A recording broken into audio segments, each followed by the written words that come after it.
Hello guys, ஆக்சுவலாக இந்த வண்டியோட ஹெட் வந்து நம்மளுக்கு இன்டர்செப்டார் 650 இது GT 650யோட ஹெட்டு ரெண்டும் சேம் ஹெட் தான், ஒன்றும் பிரச்சனை கிடையாது.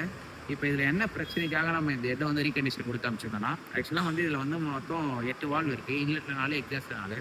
ஆக்சுவலாக இதில் என்ன பிரச்சனை அப்படி ஆச்சு பார்த்தீங்கன்னா, ஆக்சுவலாக வண்டியில் வந்து ஆல்ரெடி இந்த வண்டி ஒயிட் ஸ்மோக் வருது, போர் போயிடுச்சு அப்படின்னு சொல்லி வண்டியில் போரும் போயிடுச்சு. நெக்ஸ்ட் ஹெட் வந்து வால்வ் வந்து எல்லாமே லீக் ஆகிடுச்சு. எல்லா வால்வுமே நம்ம கம்ப்ரஸர் அதை வந்து வீடியோ அட்டாச் பண்ணுறோம், நீங்கள் பாருங்கள் அதில் எப்படி லீக் ஆகுது அப்படின்னு சொல்லிட்டு.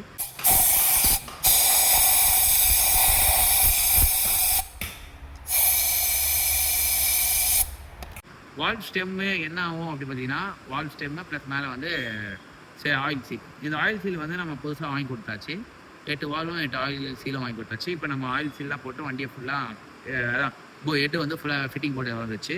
இப்போ நம்மளுக்கே செக் பண்ணி நான் உங்களுக்கு ஒரு வீடியோ அனுப்பிச்சு இருக்குது பாருங்கள், அந்த வீடியோவை பாருங்கள்.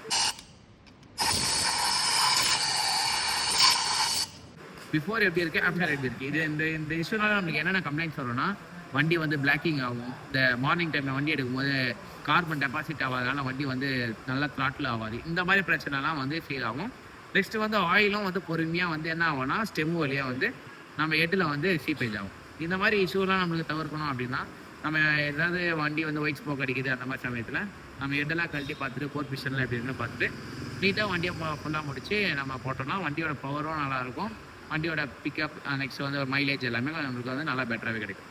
இந்த மாதிரி ஏதாவது உங்கள் வண்டியில் ஏதாவது இஷ்யூஸ் இருக்குது, எதில் எனக்கு ஏதாவது பிரச்சனை இருக்குது அப்படின்னா நம்ம ஜி ஸ்காட் கேரேஜ் வந்து காண்டாக்ட் பண்ணுங்கள். நம்ம என்ன இஷ்யூன்னு பார்த்தா அதை டீட்டெயிலாக முடிச்சு கொடுத்துருவோம்.